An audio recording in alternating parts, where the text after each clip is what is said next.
have a hair problem. I am live. We have one person. Hello. That's my sore hand. Hi. Second one is me. The second one is you. I don't see you. You're a moderator. Can you hear me? I don't know if my is this on? Not on. There. Now I'm on. Good evening. Hello. I guess we're a little early. I wish I could pull cards, but so we'll wait a little till people get here. Today I thought we'd do something like we'll get to talking to people that you guys want to talk to. Ken's doing his moderating. If we could go a little bit slower today, I know everybody wants to get people going, but if you spam bomb him, we had some spam bombers, just blah, blah, blah, blah. He can't keep up. And I'm not going to be reading cards. My hand's too sore. And if you have any questions about the paranormal too, if you want to throw those in, okay? And I won't be reading comments because I got to get in the zone and I can't read comments from the zone, right? So I guess we got a bunch of people. If you want to get started, Ken, I'm feeling kind of dehydrated. Can you guys hear me okay with the air conditioning running? It's really hot in here. Thank you.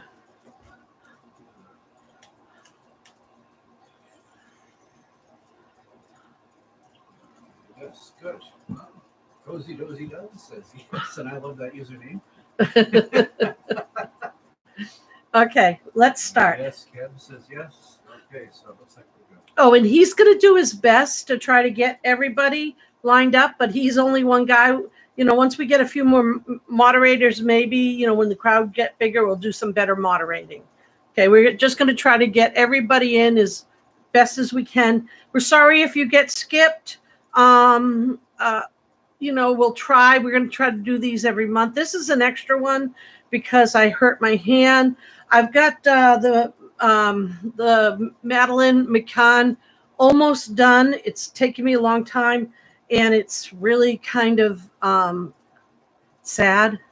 So anyway, let's get started. No questions here. Please post your questions. Hi, everybody. Love you guys. And if any of you have any questions about just the paranormal in general, I'd love to answer those too, because that really interests me. If you have questions about that, I love to tell people about that stuff.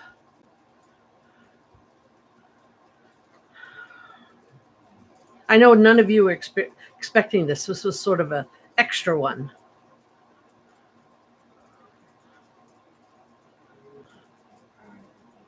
Okay. BB is asking if you could try to reach your grandpa or loved ones. Okay.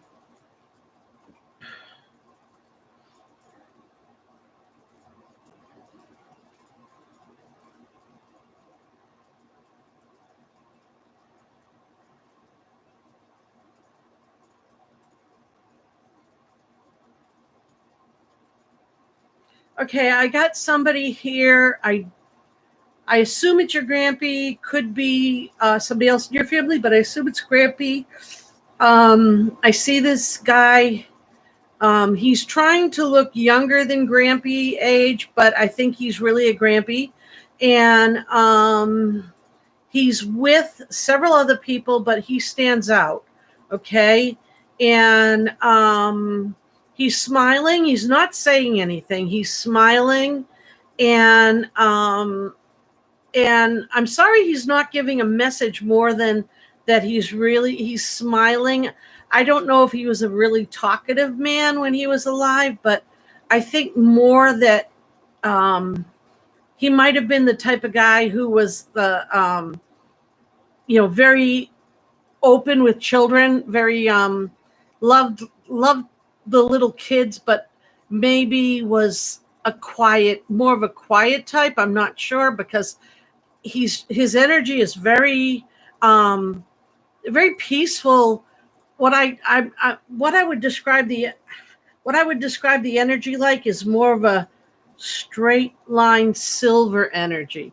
Very very straight line in silver. At least that's how he is now.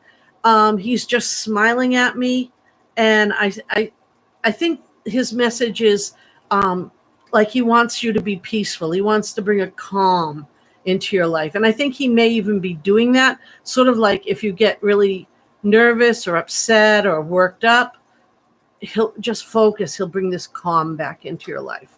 And that's what I'm getting from him. Okay? I hope that helps. Sorry, I'm getting these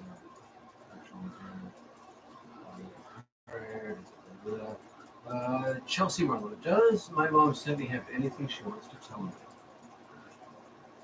Can you say that again? My ears are. Yeah. Does my mom Cindy have anything she wants to tell me?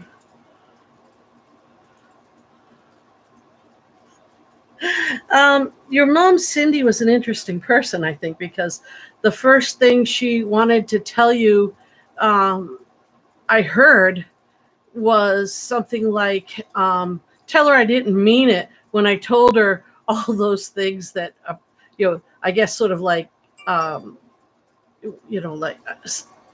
she didn't say them, but I got the idea of sort of like, she used to say things that put you down or that she felt were double-handed. I'm sorry, I tend to move my hand and it's hurting. Something like, like, oh, you look thinner than you used to be, or wow, the house looks nicer than it usually does. Sort of double-handed. It's a compliment on one side, but it isn't on the other side. I'm not sure if she did that a lot, but she seems to feel like she did. And she wants you to know that anything that she said like that, anything that she might have done to hurt you, anything at all, she wants you to forgive her. She really, really, really loves you. And that she's sorry about that. There was something big. She's sorry about that. She watches over you. Grandma,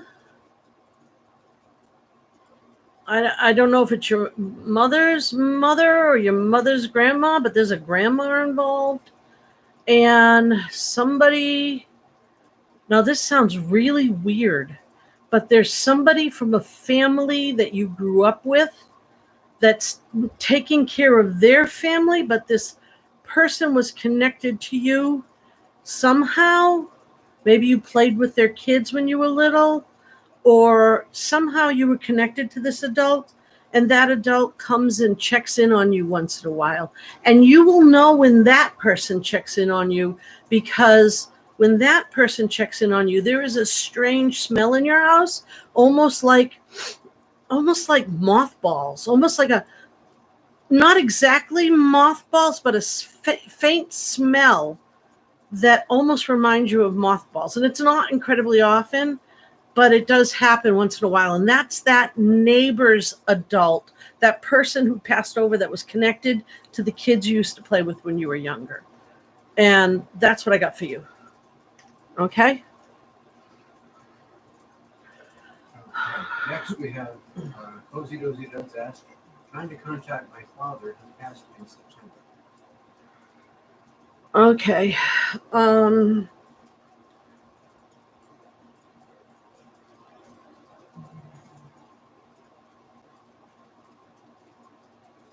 sorry about rocking the chair. It helps me concentrate. I swear to God, I could sit in this chair and do this all day long. Let me make sure I get the right guy.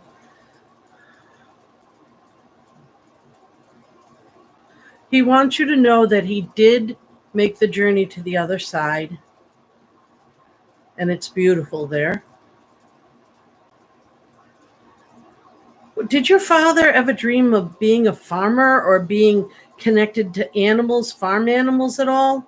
Because it's like he's in a farm, or like this is something he's enjoying. He's with animals. He's like, um, I don't know if he did this for a living, or I'm getting that maybe he didn't, but I think he's really enjoying now, um, being with farm animals. I guess he just said you don't have to clean up after them over here, which I guess is a big bonus. But um, he he's enjoying this, and he's very happy. He feels very good, and he wants you to know that he doesn't want you to miss him. He knows that that's hard, and he knows that sometimes it's okay not to. Um, it's okay. Okay, this is going to sound funny, but he says it's okay when you forget to miss him. As a matter of fact, that he wants me to tell you that now don't take this wrong, but he wants me to tell you that it makes him feel good when you forget to miss him, because that makes you feel good about your life, and he wants you to enjoy your life and not miss him so badly, because it won't be long in the grand scheme of eternity, in the grand scheme of how long we exist from the beginning to the end of time. It won't be long before you're with him and with everybody again. So don't feel in any way guilty if you stop missing him. And as a matter of fact, since he's mentioned that, it's really important for me to tell all of you that your loved ones on the other side often feel the same way.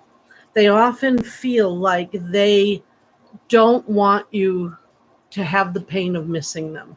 They would rather see you enjoy your life than feel bad about missing them. If you are grieving for your own loss, if you are grieving because you're in pain for your own loss, they understand. But if you're grieving because they're gone or because of them, they don't want you to do that. If you have to grieve to heal, that's one thing. But if you have to, or if you're grieving because because they're gone, and and they don't want you to do that, because they want you to enjoy every day that you have here on earth, because you're here to you're here, they're not. He just said, think of it as, and this is really, really good, he reminded me, think of it as if your loved one moved to an island out in the Pacific where there were no phones. Like, let's say they just moved someplace and there's no phones and they're going to be there forever. And you knew they were okay. You knew that they were enjoying life on this island. They had all the tropical fruits and the tides and they were living out like on some beautiful tropical island. They just couldn't call you because they didn't have any way to get in touch with you. But you knew they were out there having a great time. You would be happy for them. You would be saying, I really miss Dad, but I know he's having a great time on that tropical island. So even though I miss him and it's crummy, at least I know he's having a great time. And it wouldn't bother you so much because you'd say, oh, he's in his body. And you might be a little sad because you probably won't ever see him again. But it's the same sort of thing. Dad's now in the tropical island in heaven, or wherever, whatever you want to call it. And you're not going to be able to call him. But he's still out there having a great time. And it's like 6 of one, half a dozen of another. It's the way our brains think. Anyway. Next, Heidi Martinez is asking, praying for messages, looking for my mom, dad, and grandbaby, Arlene, Leo, and Sophia. Oh, grandbabies. It's so hard when little kids But sometimes little kids, they're born, and then, you know, it's just maybe they just have to come back. Some, sometimes they just come right back into your family again. Right back. Maybe Sophia wanted to be a boy. She's like, oh, no, I don't know. I can't explain it. I don't have the wisdom to explain that. Often I think that if a little child, very little, uh, crosses over, they come back because they didn't have a chance to live. Um, Quite often I see that. Okay, let's see. Now, call me a liar because I see a woman holding a small child. I think was Sophia very very young because this person's holding the hand of a toddler. So maybe if Sophia was an infant, she got a little older.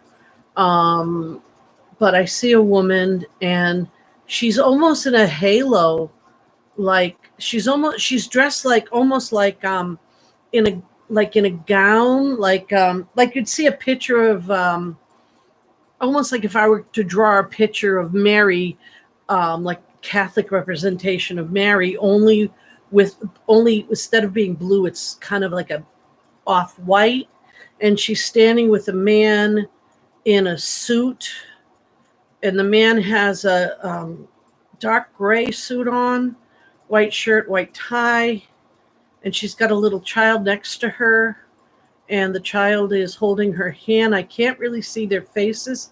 I can't even really see their bodies. Their bodies are kind of bright out, like they're made out of light, and and there's just this pouring love on them. This is a really intense session because all these people, it's like I caught them by surprise. This is really great. None of them, I think, knew that this was going to happen. I caught them by surprise. They are they're doing very good, and they want you to know. They want your family to know that there is great healing around you and your family. There's a great, if not physical, there's an emotional healing. There has been such emotional pain, not just of the loss of the child, but of many other things. There's been a deep emotional pain around your family, and they are helping with this. There's a warmth that you feel, that you can feel, that other people in your family can feel from time to time, that fills you. And this is them. This is the emotional warmth. This is that light being that they are touching you. And this is a really good thing because this is a positive thing. And if you ask for it, it'll be there. It's almost like this. Um, it's almost like it's almost like creation, God, whatever you want to call it, is using them in between to filter this sort of healing light into your family. Okay, next. Next is from Chelsea Marlowe. That's my mom's. Oh, sorry. Did we just. Okay. We just did Chelsea, correct? I don't know. Yeah. I don't know names. I just No, we know. didn't know. This is Chelsea. Here we go. Does my mom say, do you have anything she wants to tell me? She's proud of you. She's very proud of you. She feels like you've gone through a lot. You've gone through a lot, and you've always made her proud. She feels that you are stronger than you ever thought you were. And she's so very proud of you. And it'd make her so happy if you could just have as much pride in yourself as she has in you. And she truly is there cheering you on. and her love for you is infinite, and she wants to cheer you on. Feel for her. She'll cheer you on. And sometimes you know she's there. Sometimes you can feel her. Once in a while, especially when you're dreaming, there is a sense of, and I don't want to say perfume because it's not quite a perfume. It's more the scent of her, the feeling. It's like a sense of presence, but it's almost more in your nose than in your eyes or your ears. But and it can almost be it's between your body, like almost like a brushing feeling, almost like, and your nose. Um, but she really wants you to take pride in yourself and be more, value yourself more. And she values you so much. She loves you. And but she doesn't like your shoes. I don't know what shoes she doesn't like, but there's a particular pair of shoes she doesn't care for. That's all I got. I'm saying. Next one is Emma. Are all my male family together, please?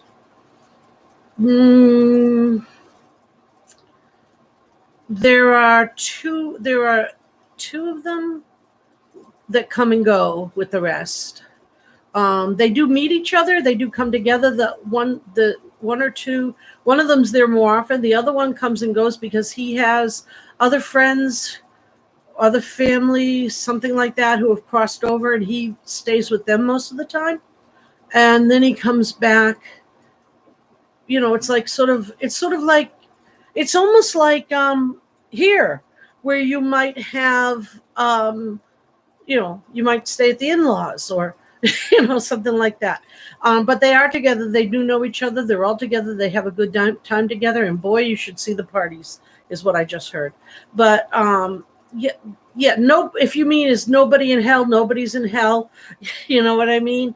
Everybody is together in that sense. But as far as like hanging out day and night, no. Some of them go off and do their own thing, but then they come back, and and they like to come back and have, like, they're showing me like big meals and stuff, and playing horseshoes. And I don't know why, but I see them playing horseshoes. And I don't know if they played horseshoes when they were alive, but apparently they like to do it now, with the stakes in the ground and throwing the horseshoes. And but I see one guy going away this way to be with another group, but they come back. Even the other group comes back, and they're all together sometimes. And this group all goes over. It's like that, and everybody's happy. There is one of them who took a long time to cross over. He had been hanging around a long time. I don't know if it was guilt or what it was, but he was afraid to cross over. But he crossed over quite a while ago, but it took him a long time. So you might have had a sense of him around for some time. Okay, who do we got next? I hope that helped. From Family is Everything. We have a question. Did my aunt Cherda, I'm sorry if I pronounced this wrong, Cherda McQuaid, help find my cat Tubbs and play her song on the radio to let me know she was helping me? Oh, your aunt, family is everything. I remember, I remember your family was here one time when we talked. I think it was our first session together. There were so many people from your family. If you're the one I'm thinking of, there must have been. I could have had a huge family reunion that could have filled a conference hall. There were so many of your family around, and I wouldn't doubt that anyone in your family wouldn't be doing anything for you. I mean, anything you need, one of your family's going to jump in. You are probably the person I know. Don't want to say the most haunted, but you are the person I know. You're probably one of the people I know who has the most spirits from your family that interact with you from day to day. You and your aunt, definitely, I have no doubt that that's something she would have done. As a matter of fact, I don't think there's one coincidence in your life. I think anything that you think is a coincidence is one of your relatives on the other side doing something for you. Um, absolutely, um, absolutely, absolutely. I see everybody. I see at least four people around you right now, all kind of smirking, kind of, like that, like, she's on to us, so yeah, you got it covered in spades. You got the world as far as spirits go. You got it made, girlfriend or guy friend, but I think you're a girlfriend. Anyway, I mean, that's what I got. I hope that covers it. Um, Next is from Donna Stokes. Does my ex Pedro's his name, Yeah. have a message for our son?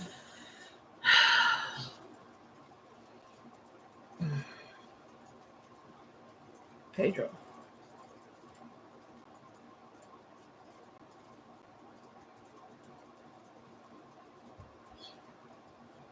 He says that um,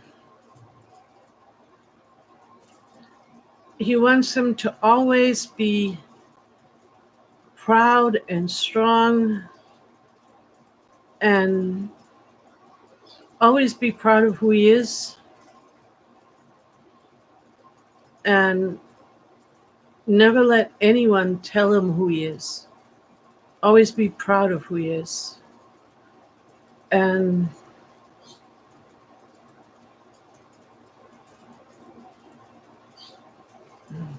that being a man means being strong but gentle. And that he needs to remember that strong and kind, and that he loves him, and that he wants his son to be better than he is, than he was. And he's there with him.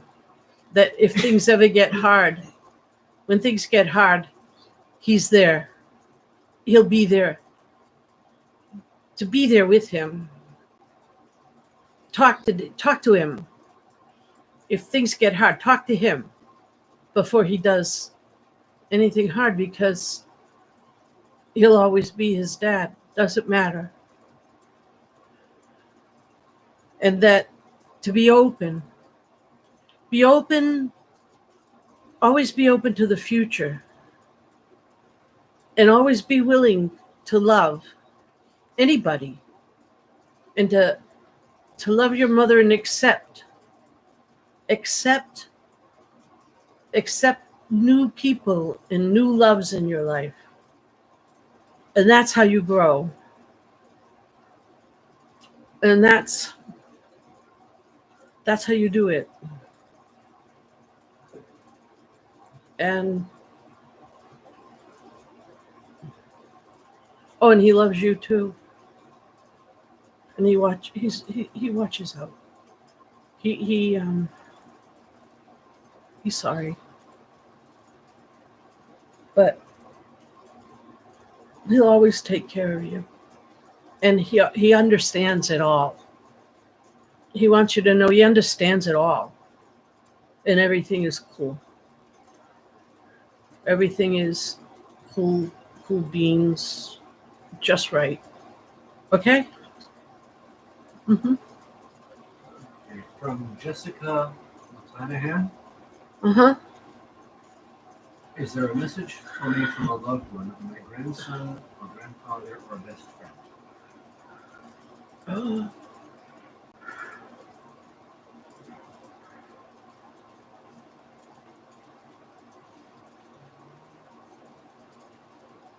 Your grandfather, who? I have a message for her, and it's, wow. I have a message for her, and it's from a spirit.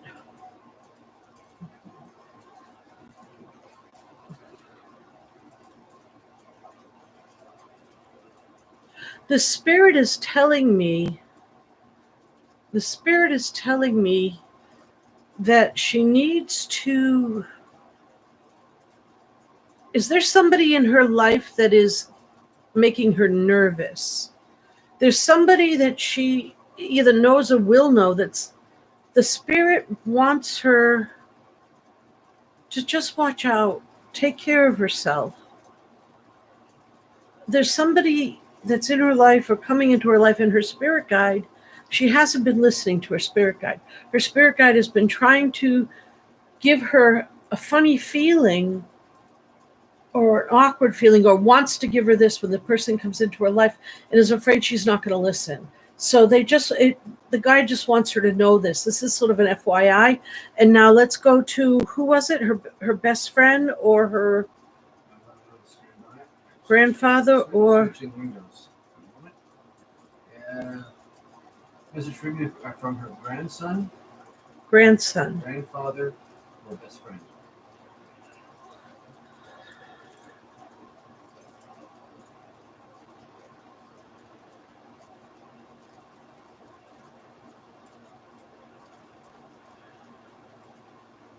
Her spirit guide is way too loud.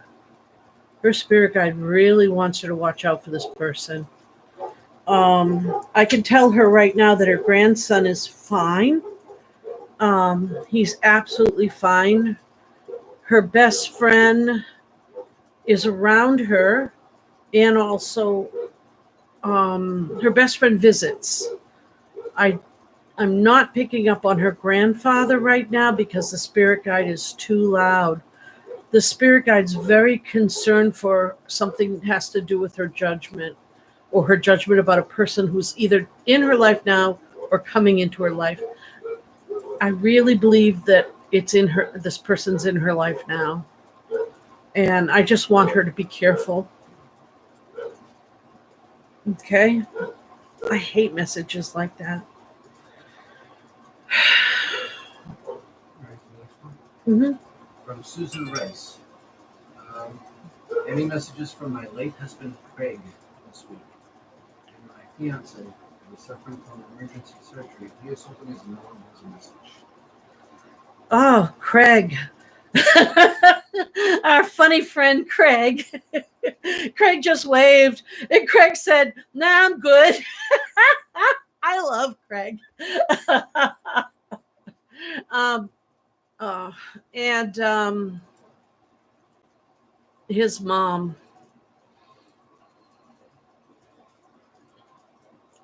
Uh, his mom.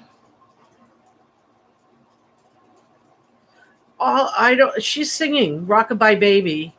I think her message is that, you know how a mom takes care of their child when their child's not feeling well, or and they take the baby and they're like, "Oh, my poor baby," and they rock the baby and they take care of the baby, hold the baby if the baby's not feeling well and crying. And I think that's her message, is that she's there with him, and she's comforting him and doing what she can to help him heal. um that's what I'm seeing. I think she's not talking, but she's giving me this visual of her rocking him in her arms like he's a baby. So I believe that's what she's saying, is she's giving him like mother love to help him feel better. And we're going to have to do a stand-up show at Craig someday. Okay. All right. What? Yeah. Next is from Christine Taylor. I want to know who my spirit guide is, a name, or how I know him in message. Oh, wait a minute. There's something off about this. What? At the end it says honesty is good. Why don't we skip that for later? Yeah. Okay, sorry.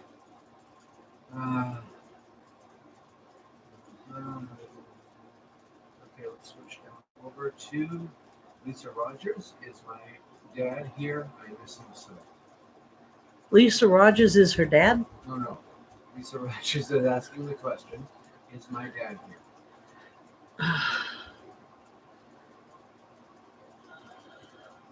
Um, Lisa Rogers. If her dad is Richard Rogers, there's a Richard Rogers here. Um, let me, if I don't know if she can answer that very quickly. Otherwise, I can find out deeper. Because right away when she said Rogers, I heard I'm Richard Rogers. So I don't know if that's the right Rogers. I ignored the person who said I'm Mr. Rogers. Come to my neighborhood. There's always a joker in the crowd. All right, let me see.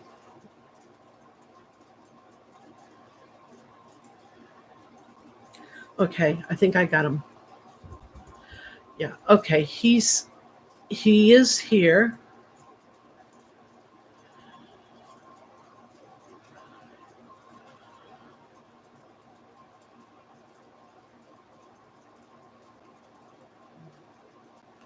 He's here. He's handing you, I see him handing you a bouquet of like carnations and daisies and flowers like that. I don't know I don't know what that means, in almost like he's like in a tux. Or did he die before you got married or soon after a wedding or something? Because it's almost like he's holding a bridal bouquet, but it's not as big as some bridal bouquets would be. It's not quite the same flowers, and but he's in a tux, like he's handing flowers. I'm not sure what the message is there, but he's smiling and he's handing you the flowers, and he's in a tux, or a very fancy black and white suit, and he's telling you thank you for being the most beautiful girl in the world. And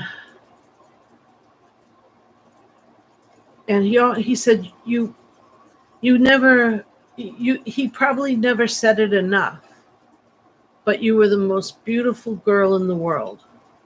And and and he's just handing you these flowers, and it's actually very sweet, and he loves you. I guess the flowers are like the message. I think you should visualize yourself taking the flowers, and if you do, then I think that over the next day or so, or the next few days, you'll start to feel him inside of you. You'll start to feel the messages. You'll start to feel everything that he's putting in these flowers will bloom inside of you. I really think that then you'll understand all of what he felt about you, and all of these things, all the protection, the love, the forgiveness, the joy, the everything is going to be there because he's offering you the flowers. So take them. Imagination is the first step to the ability to accept psychic ability. If you have psychic ability, the first step is to not not throw it away. And so a lot of people who have psychic ability, when you teach to them, you say, pretend it's your imagination. And then when they say it's their imagination, and you start showing them that it's actually correct what they said, then they realize, wait a minute, maybe it's not my imagination. So try to use your thoughts, and if you could call it imagination if you want, to take those flowers and bring them to you. Okay? And he's smiling. He's got beautiful eyes. Anyway, next one. From Rachel Hoyle. I'm wondering if my mom, Michelle, is at peace.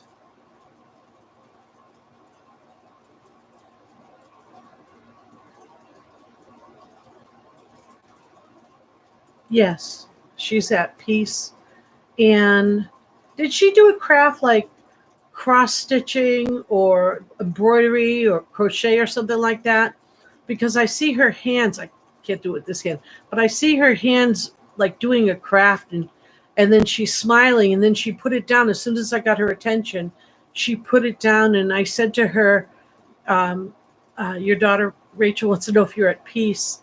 And she said, yes. And she said, and then she said, I love her. Tell her thank you for asking. She said, it'll be wonderful when she gets here.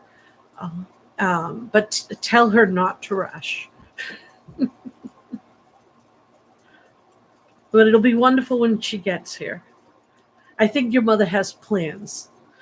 Looking at her, she seems like she's the type of woman who might be a little crafty in her, like maybe when you get there, I don't know if this is new for her, if this is a change of thought for her, or if this is something she's always been. But I think when you get there, she has sort of an idea of what she's going to do. She's going to take you on an adventure, whether it's an adventure through cooking or adventure through hiking or adventure through the stars. I don't know what it is, but she's got something planned when you get there. Next. Heidi Martinez would love to know who her spirit guide is. Okay, Heidi, spirit guides.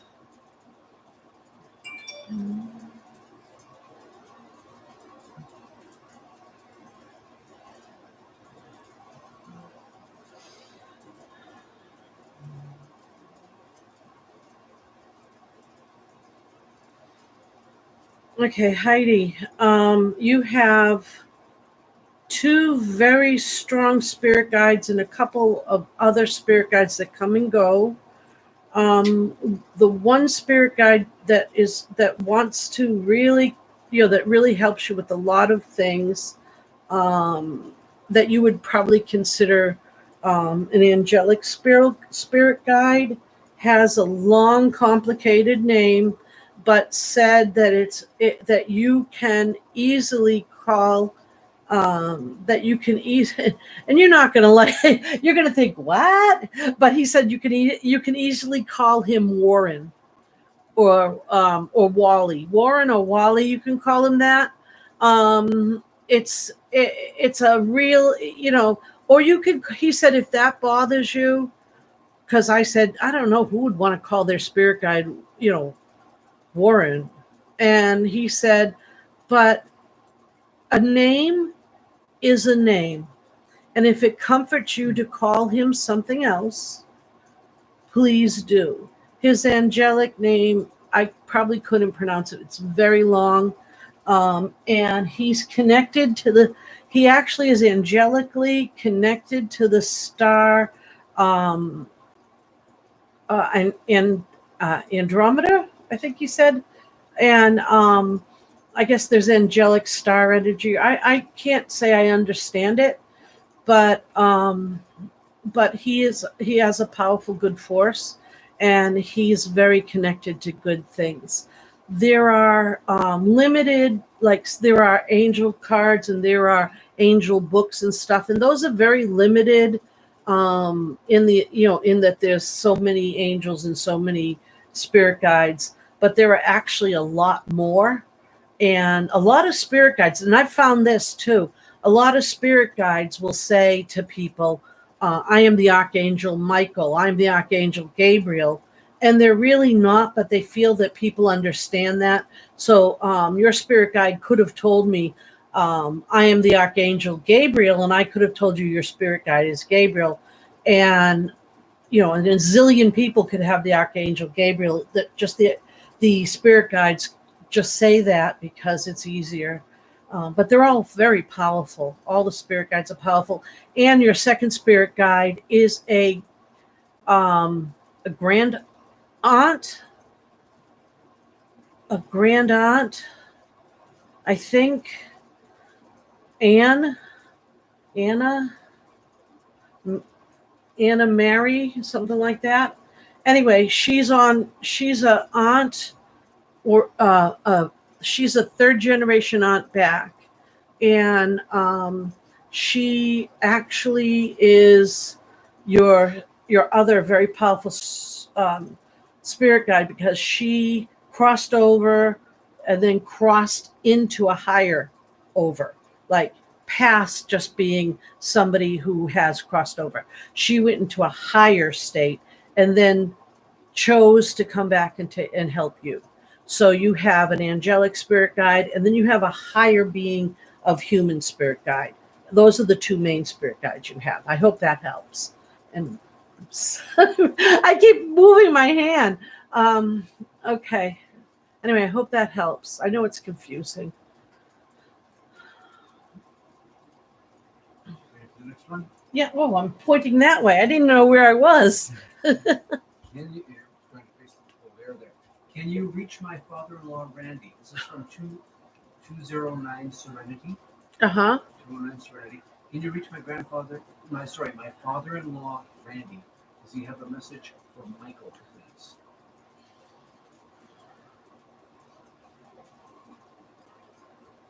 Randy. My father-in-law, Randy. Give everyone pictures of my ear. Her father-in-law, Randy. Message for Michael. Okay, I don't know if this is how this is connected. I haven't actually connected to Randy directly yet, but when I try, what I see is like a table saw or a chainsaw. It goes back and forth between a table saw, a table with a saw in it. You people know what that is. And then a chainsaw. And I don't know if he was into like trees and wood and stuff, but I see stuff like what I'm seeing is like, I hope you got the table saw. I hope you got the chainsaw or something like that. I'm not sure.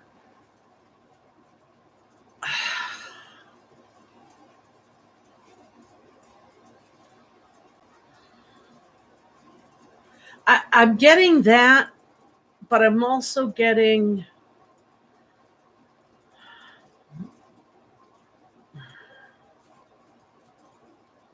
that he appreciated it, um and that he knows how hard he made it on you and him, that he knows how hard it was, especially that, well, I don't know if it was you but him. um it was, yeah, how hard he made it on him. And um and he knows how hard he made it on him, and he didn't it, he didn't really have a choice. It wasn't, and I mean, I don't know. I mean, this guy's sort of, I don't know, he almost seems like he's hemming and hawing a bit. I hate to say that. Usually when people cross over, they're pretty clear. I mean, they're pretty, um, I don't know if he did something that he feels guilty about. I'm not sure. He's sort of like running around the maypole, because he's like, I'm not, I'm sorry.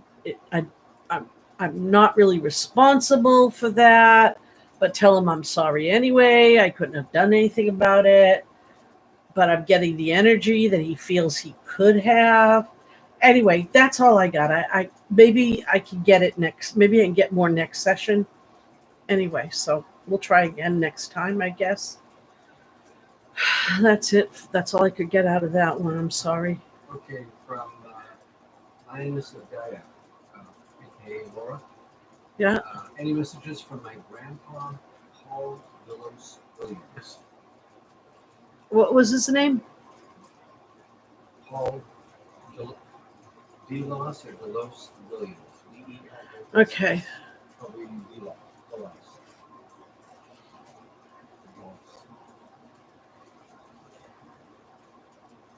That was your grandfather.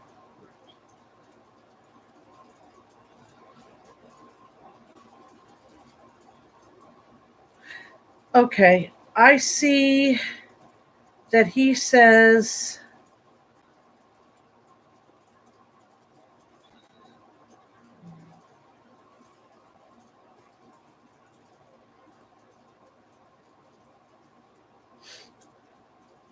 he says he misses he misses taking you swimming, and and I guess he babysat you, and he misses it when he babysat you, um and took did he take you fishing? I see water. I see him, and he said something about taking you swimming, and when he babysat you, taking you swimming. I don't know if he took you in a lake or if it was a pool, but he says he wants you to remember that because those were the good things. And he used to babysit you, and he wants you to say hi to the family, to the but some of them think that you're kind of cuckoo, and he said it like funny, like, but some of them think you're kind of cuckoo. But he he loves you, and he misses you, and he remembers you when you were little, and he likes to remember you as when you're little. Um, and it's not that he doesn't like to see you now, but he really likes remembering you when you were a baby. He likes remembering all the kids when they were babies. Um, and uh, he's asking me, did you ever locate it? Not find it, locate it. And I guess since we are not having a word to word discussion, you can't answer that for me unless you put another comment in, and I guess I'll have to get back to him on that. So,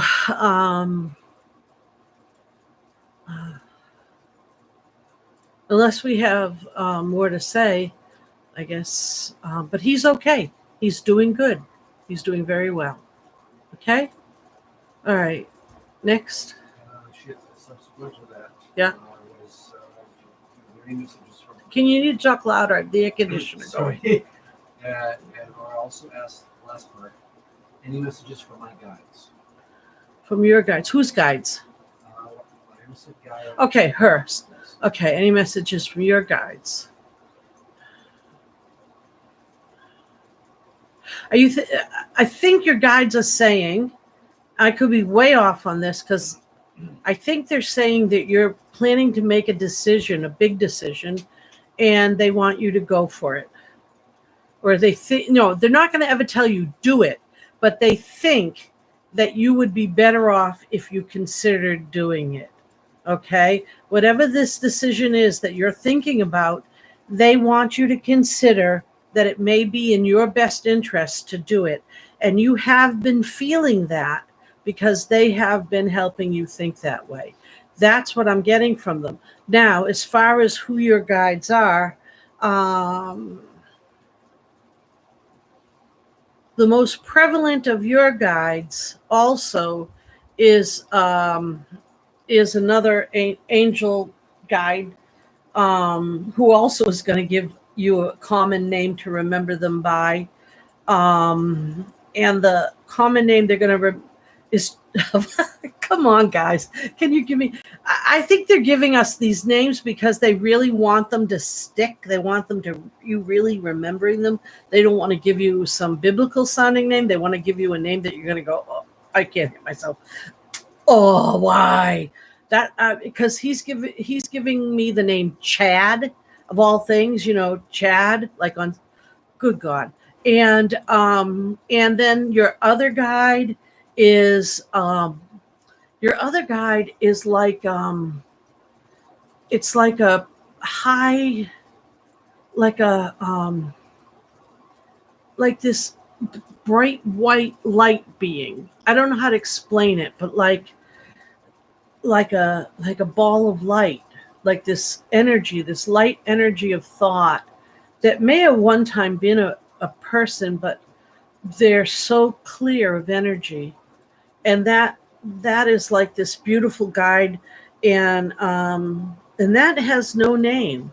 It's just this beautiful energy that um, that's like you. It's like your highest of high self has come back to be with you, to guide you, to help you. And that's a really, really powerful spirit guide, because that is literally like the angel on your shoulder. It's really the highest part of who you can be is touching you and saying, you should listen to this. So it's really a good thing. That's what it's saying to you. Um, that and Chad. Tell Chad, look, I'd rather call you Ezekiel or something. you know, you know, get a top-notch name from Chad. Um, so, uh, who else? From Sheila Tussey. I need to contact my husband who passed in 2004. Okay. When you say you need, sometimes that leads me to believe that there is something that you need from them, not just you want to hear from them. So is there something in particular you need, or you just need to know that he's okay? Okay. So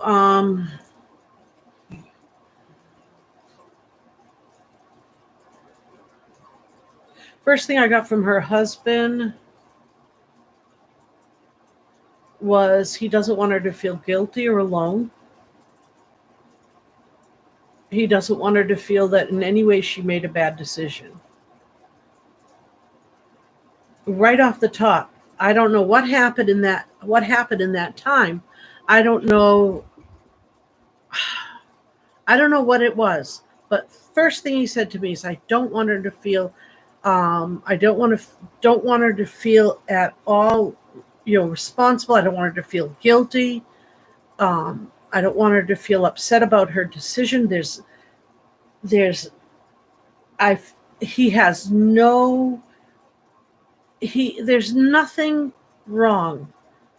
He doesn't She has nothing at all to feel bad about, to feel upset about. Nothing could have changed. Everything is the way it should be. Um, that he's sorry that that it hurt her, that she's alone, that all of that was so impacting and so hard. He It hurt him to see her go through what she went through.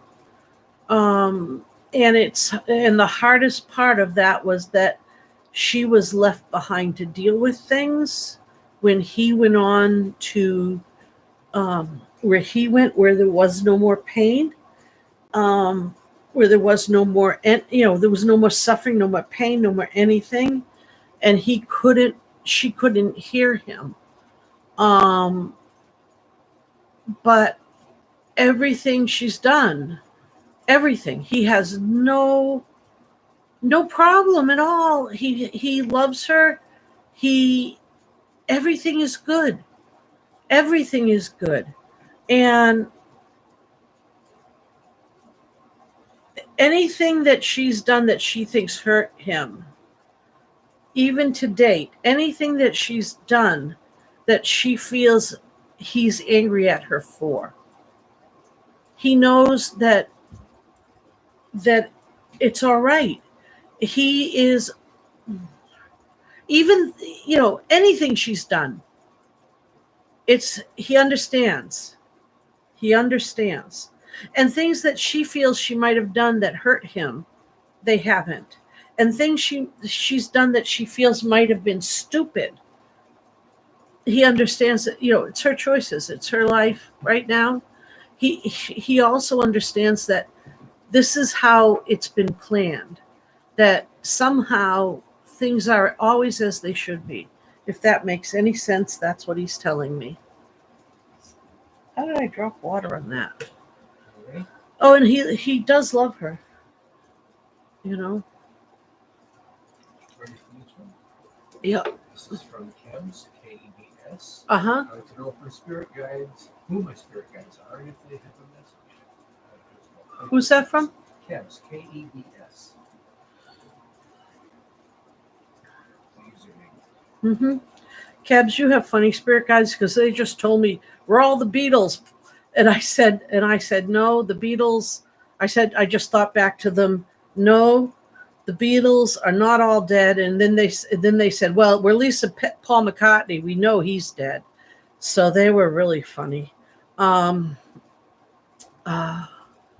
don't know why your spirit guides are doing that.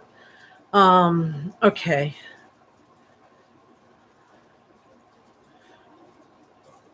All right. This is going to sound odd. One of your spirit guides, are you into art at all or music? I think it's funny because they said the Beatles, because one of your spirit guides is a person who's showing me that they had a past life as a Renaissance type or whatever. He wasn't like Michelangelo or whatever, but he was like from that time period, and he was a really, really good artist and sculptor. And he also, in another life, was a musician. And I don't think in either life he was really famous, but he was well known for his profession. And now he's very, very spiritually. He's gone on, crossed over again, and became very, very spiritually inclined. And this person now is one of your spirit guides, and he's a very, very fascinating person, very interesting person, has a lot of humor. I think he's very good at problem solving. Really, really fascinating. And he's telling me his name is Rami. And I said to him, like ramen noodles, and he just, was like, can't talk to this woman. She's hopeless. And he laughed, but but he's your main spirit guide. You have other spirit guides around you, and they are all like working as a team. One of them, of all things, is interested in orcas. I don't know how that connects to you, but one of them, when I tried to contact them, was thinking about saving orca whales. And so I don't know how that connects to you, or if it's just something the spirit guide shares with other people. But because some spirit guides work with multiple people, but Rami is like this big, big, big spirit guide, and is the main spirit guide in your life. So I wouldn't be surprised if you were very creative, or at least really loved music and art. That's what I got. Was there part 2 to that question? No.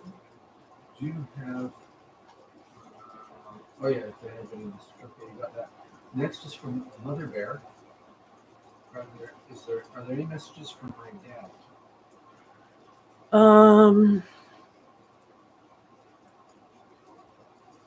Any messages from your dad?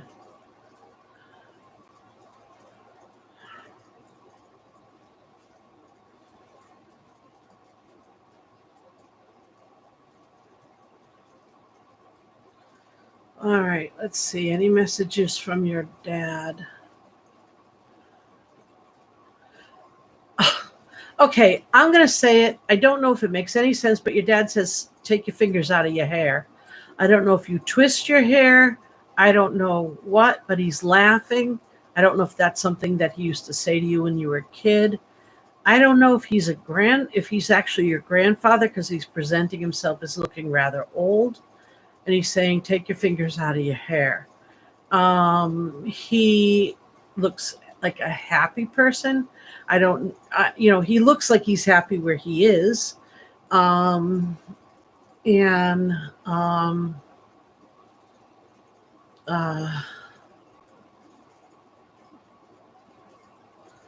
I see a swing set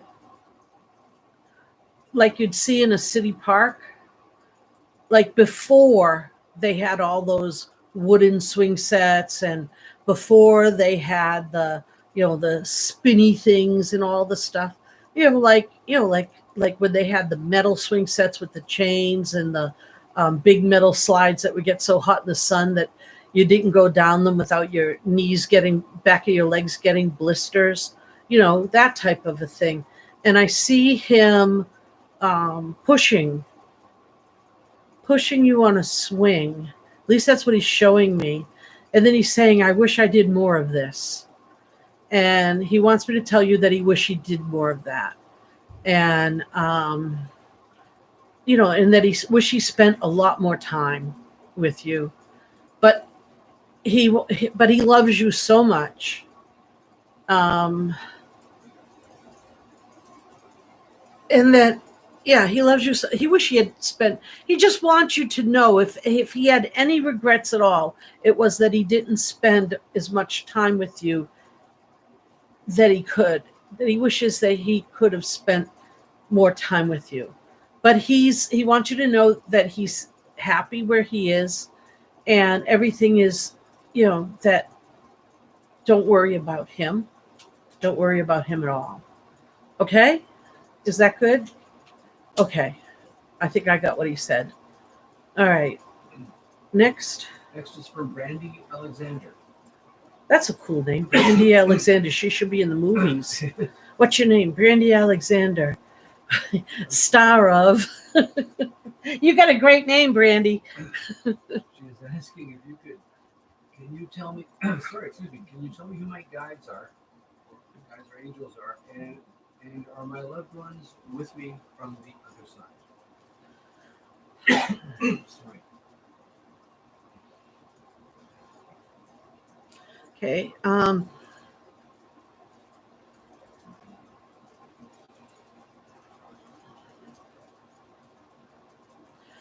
Brandy.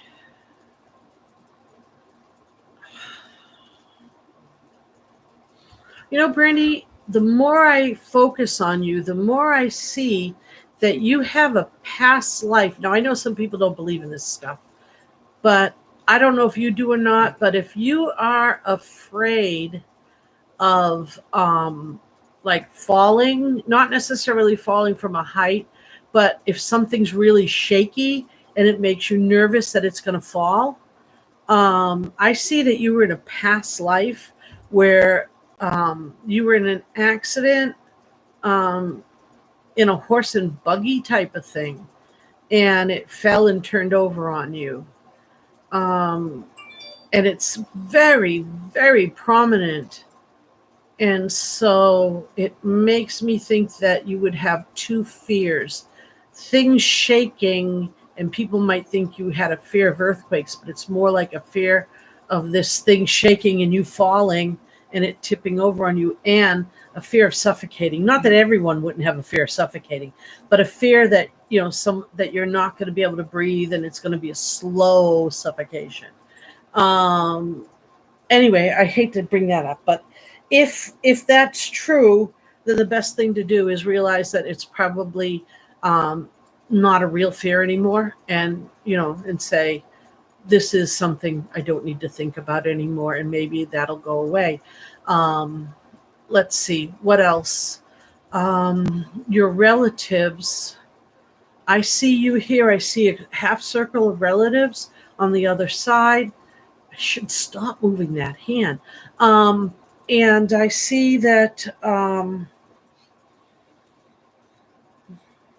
there's one that's much brighter than the others, and it's a woman. I don't know. They're not giving me any names. They're just sort of like almost like if you have a lamp and it's got a diffuse filter. And your spirit guides. You have a female spirit guide named Holly, and she's very sweet. She's very powerful, very sweet. And she, I heard somebody from your crowd of family say, "Sweet my ASS. She's a pain in the neck. I guess she likes to push you. She she can actually make you kind of feel guilty if you don't like follow, if you don't do what is the best for you. You can find yourself saying stuff like, and I don't know if this is an exact, this is an example. It doesn't mean it hits on the nail, but something like, oh, I know I shouldn't have eaten that. Now I feel so bad. I shouldn't have eaten that. I'm a bad person. Or, I shouldn't have done that. I shouldn't have, whatever. You know what I mean? So, but she can make you feel that way, and which isn't really the best way for a spirit guide to work. And then oh, you have these people working as spirit guides. That's why they're blurring to me. They're saying, we're not just people who've passed on. We are spirit guides for her. You have, yeah, so Holly is your main spirit guide. And there are, everyone who I've talked to so far does have an angelic host around them. But as far as spirit guides that actually are there, sort of button you in the butt, these are the people I'm talking about. Okay? So what do we got? I don't know if I'm making sense to everybody. I'm just kind of zoning in and out, in and out. Okay, next, Kathy Daniels would like to know if you could talk to her grandma, Nina. Okay, Nina. Nina.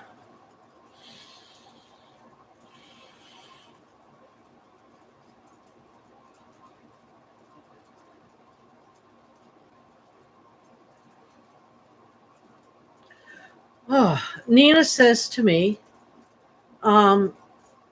she said, do you want her to make, she said to me, not to you, to me. She says, should I make her a pie or should I go to bingo? I don't know. I don't know if what she's doing. But she said, she told me to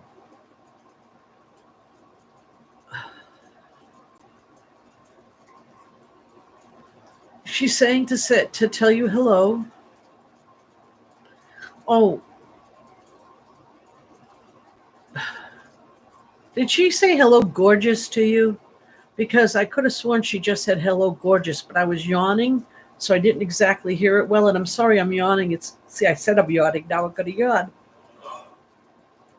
And I'm not yawning because you guys are boring me. You're not. I love you guys. You're awesome. I'm yawning because I was up till 4:30 in the morning, and then I got up early this morning for an appointment because I don't sleep. um, let's see. Yeah, I thought she said that. She's okay. As far as messages,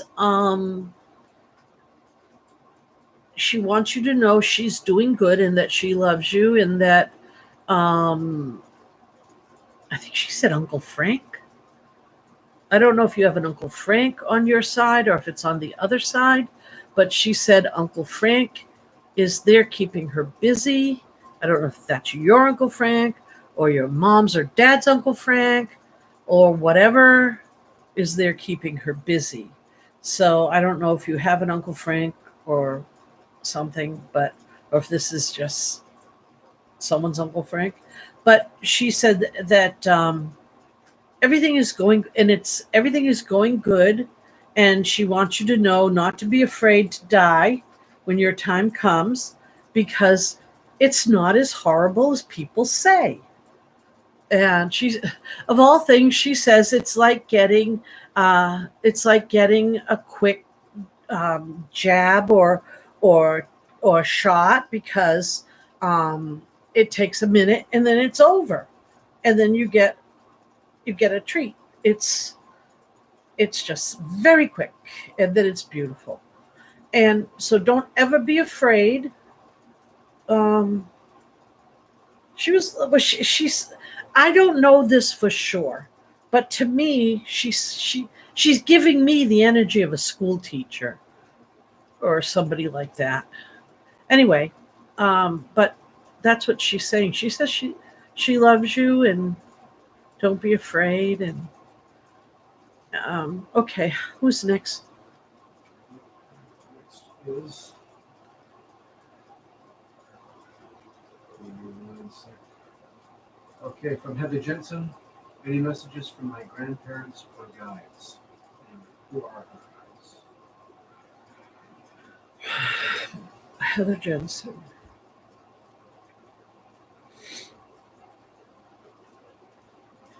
Heather, I am being told that you're okay. I hate when they tell me things like this because I'm hoping that this is for you when I have a big crowd of people and I can't just they don't let me just point at somebody.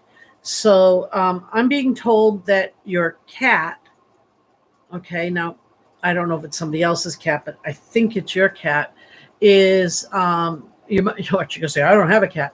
No, but I'm being told that your cat um, is has a problem, is not completely happy, and that you need to check your cat to make sure that the cat's not quite well now, and just keep an eye on the cat so the cat doesn't get sick. It could get better on its own, or it might not. So just keep an eye on it.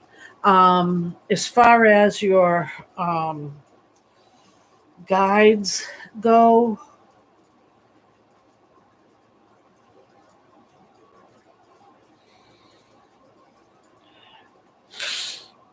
you have two that are more prominent than others. Both of them are higher beings. Um, One of them is giving me the name Ariel, kind of like the Little Mermaid, only instead of Ariel, it's Ariel, which I think in the Bible is actually a guy's name, but this is a girl's name. Um, and oh, come on. The other one says Bob. It's like no, your name is not Bob. And he said it's easy to remember. So talk to him, give him tell him you want to give him a better name. Do you know what I mean? Because he'll be like, they're like, sure. They don't have egos, so they don't care what you call them. I mean, you could call him steak on a stick and he'd be happy with it because they're going to help you no matter what, because they're part of your team and they don't have egos. When people call us names, we hurt. But when people call them names, since they don't have egos, they don't hurt. It's our ego that makes us hurt. For example, if somebody called you ugly, you might hurt because you feel like it could be true, even though you might, but if somebody called you purple, you'd laugh because you know you're not purple. You don't have any doubts that you're purple. But insecurity in our ego can make us hurt, but they don't have egos. So if you call them, steak on a stick, it won't make them feel funny at all. Which reminds me, if I weren't a vegetarian, steak on a stick would be great. Um, so, uh, so that's who they are. And what was her other question? I see that there is something coming on from the side of her, somebody who plays piano. There's somebody from your family line who's passed away, who's connected to you, who played piano. And they just want you to acknowledge that they are there. They're still in your life, though they've crossed over. And that's what I got. Okay, from Annette S. Is there any message from my friend Retna that passed? I have no clue how. We were very close and lost contact through the years. Her name was Retna? Etna. Oh, N-A.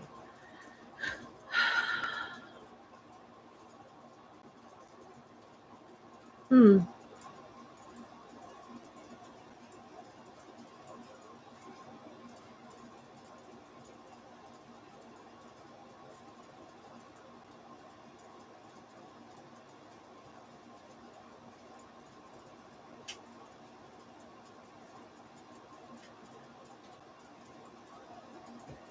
Oh, she's hard to find.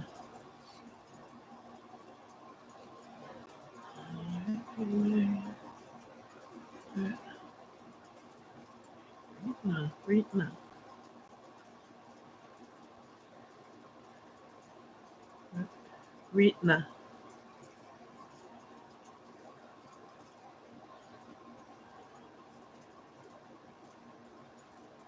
Ritna. Um,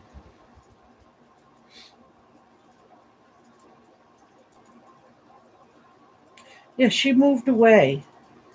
She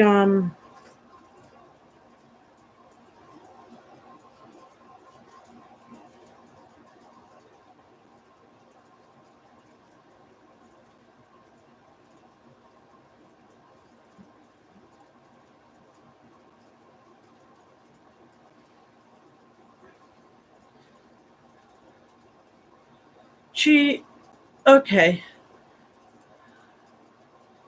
She's surprised that you're thinking about her. She really is. She's surprised that you remembered and that you're thinking about her. But she's grateful. She came to say goodbye to you. You weren't aware of that? She did come to say goodbye to you. But it's okay. It's okay if you weren't aware of it. It's been a long time.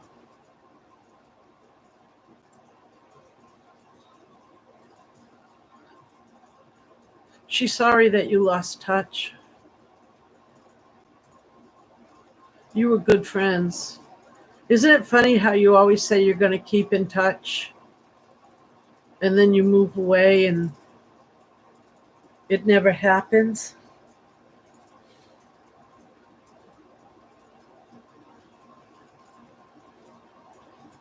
She wants you to know that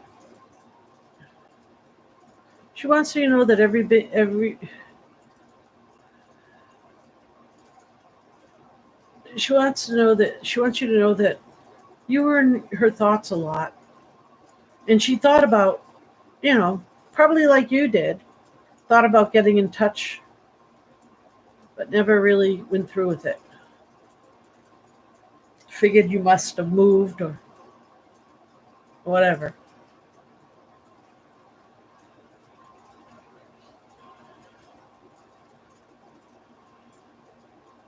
And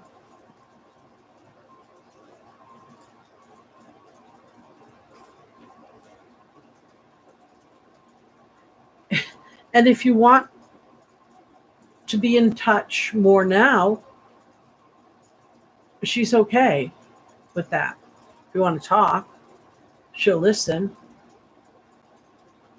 more,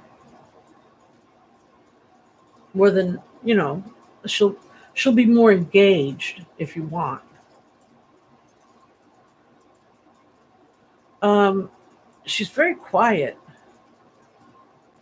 I think she's feeling a bit, almost a little bit I don't want to say uncomfortable, but almost a little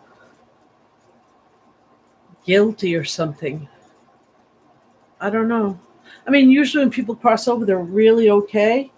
But I think in this case, she feels a little bit hard. It's hard for her to explain why she didn't um, make everything known to you, like didn't try harder. I don't know. Maybe we can come back more now that we broke the ice. Maybe on the next session, we can come back and get into more depth. Okay? Would that be all right? Okay. One from Astrid Gruber. Uh huh. Astrid was asking if there's anything from her friends, parents, or mom. Her friend's parents or her friend's mom? Her friends? Parents. Or her parents. Or her mom.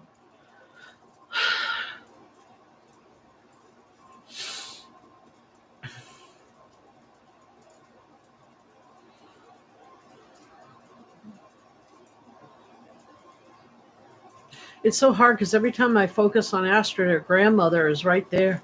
You're like, oh. Astrid's grandma really is very protective of her. And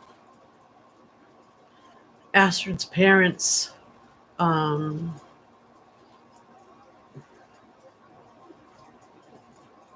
Astrid Astrid's parents were very close to each other, I think, because they passed away very close to each other. And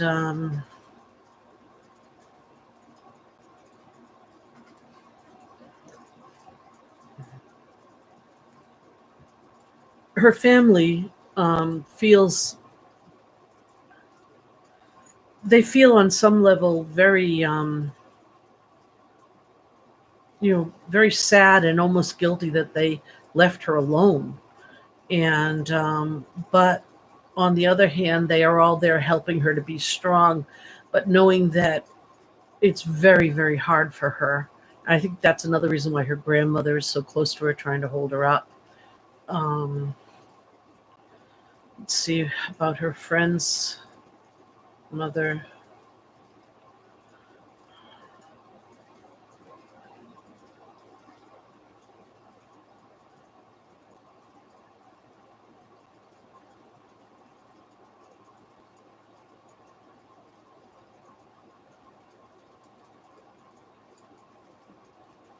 The only thing I'm getting is hearing her friend's mother um, saying in my translation, because my head it seems to be gobbledy, so I'm thinking that I might be trying to, my brain might be trying to hear something, is something to the effect of, um, I'm holding you, and I'm loving you, and I'm being there with you. So I think what I'm hearing is that, the mother is saying, I love you, and I'm there for you, and I'm here to help you.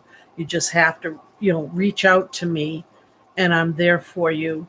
Um, I think that, Astrid's parents are feeling that same way. There was a sense of shock in her parents at first. I think when, especially when her mother died, there was this sense of blank shock, and in her mother, and her mother had to get through it in order to cross over. And so when I talk to her mother now, her mother is just really starting to be talkative, and I think her father is very, Astrid, your father seems very powerful in terms of your mother. It's like if he talks, your mother gets quiet. So, so if I try to talk to your mother, your father steps in and he tries to answer the question. So it's hard for me to talk to your mother. When I talk to your father, though, your father is very proud of you. He knows that you can handle life the way it is, and that he has faith in you, and and he really does have faith in you, and he loves you. He knows you're strong. He said he said that you were raised strong, and you are strong. And your grandmother is like, um, I'm going to take care of her anyway. So, okay, next question. Tony Dale. Hi, I'm kind of looking for my dad who passed 8 years ago. Kind of looking for him. Okay, let's see if we can find him.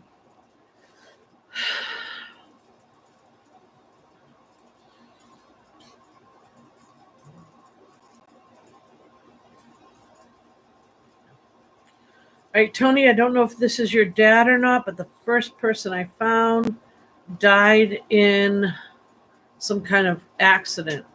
I think it was a car accident, something to do with a motorcycle. It might not be your dad because I don't know, but this is all I got.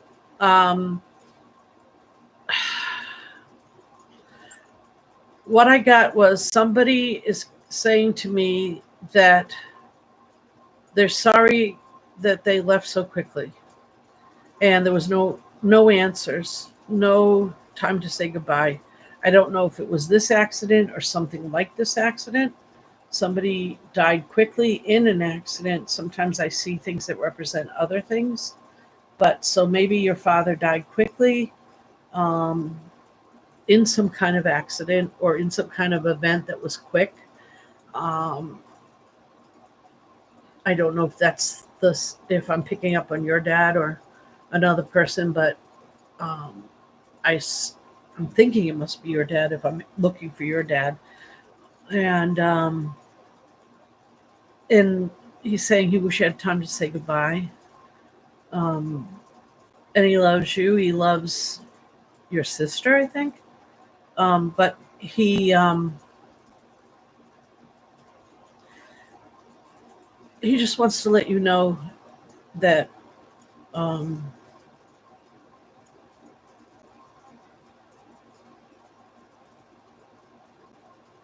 something about don't and everything's okay and don't touch my,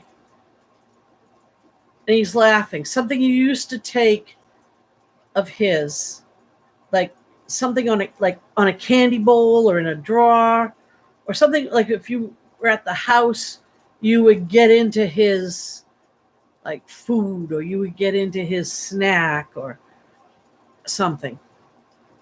I don't know. I don't know if that helps. Maybe, I don't know. Maybe I'm starting to fade because everything was so clear. And maybe with the pain in my hand, I'm starting to fade. Why don't we try one or two more? And if I'm still this fuzzy, we're going to have to call it. Okay. I want to be more clear for you guys. All right. Jenna uh, Goodman is asking, can you please tell me if and who a spirit guide is? I can talk to the dead people too, but it's so hard to focus on which dead people go where. Um,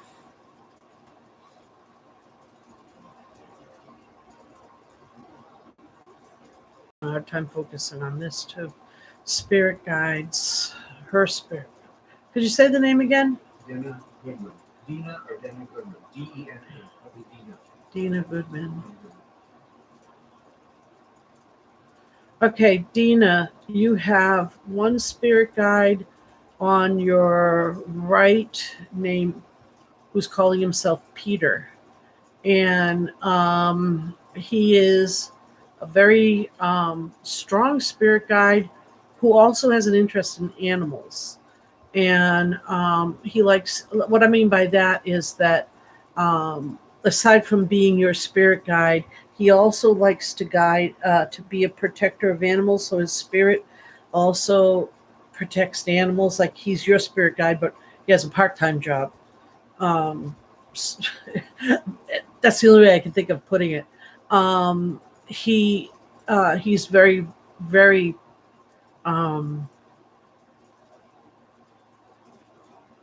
very interested in making um, in trying to guide you into situations where your choices are better for your well-being, about your environment and about your um, health choices. And sometimes he gets very frustrated, is what he's telling me. On the other, another spirit guide you have um, is a female spirit guide or a non-sex. I don't know what they call that. There's a name for it now. A female guide who doesn't have a sexuality. I said a female doesn't have a sexuality. A spirit guide who doesn't have a gender preference. Okay, doesn't identify with gender. It's just like a person, no male, no female, and they are really sort of like, remember I was talking to somebody about this energy ball type thing. They're like that, but they aren't of you. They are of someone else, and they tend to be a driving force in your life. They tend to motivate you, but they protect you too. All these spirit guides, everyone I've talked to about spirit guides, that guide also protects you. And remember, spirit guides can't tell you what to do. They can only suggest to you what you do. And you have the free will to either do it or don't do it. And so if you can say to yourself, wow, I have these powerful spirit guides, why do I keep getting in trouble? It's because you're not listening to them, because you have the right not to listen to them. And next question. Next one is from Families Everything. Does Raymond Clark and David Clark have any messages for my sister-in-law, Renee Traversi? I said the Clarks, Dave Clark 5 was the first thing that came into my mind. Raymond Clark. Raymond or David Clark for Renee? Yeah, I'm fading. I can't even focus right now. Family is everything. Do you think we can pick this up on the next session? Because I'm really fading. My hand is really throbbing, and I think I got to go ice it. And so, is it okay, guys, if we call it now? We probably do another one, maybe even next week after my surgery, because I won't be typing for a while. What do you think?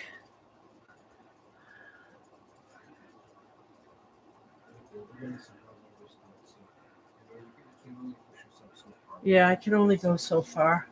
So I maybe we'll do another one next week. And in the meantime, what do you guys think about my just putting up the Megan McCann video up with no typing? And you guys can just listen and figure out what you think it says. What do you think about that? Give me about 13 seconds here. Yeah.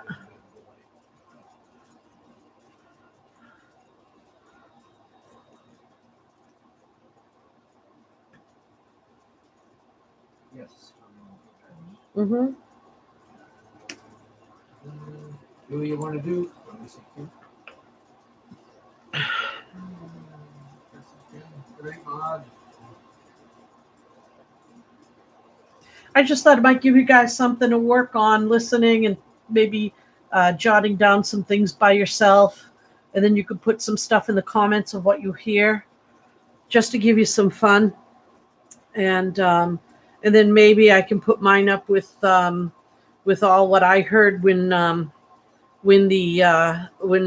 can type again, because I only got it like half typed through, and then at least then you can see the box working too, because I have the camera right on the box. Okay, so thank you guys. Love you. I'll put it up for that. Love you guys. Try to get it a little bit. Love you guys. I'll put up a notice if we're going to do something next week. Okay. Okay. Bye. I got the greatest bunch of followers. I really, really do. They're awesome. They really are awesome.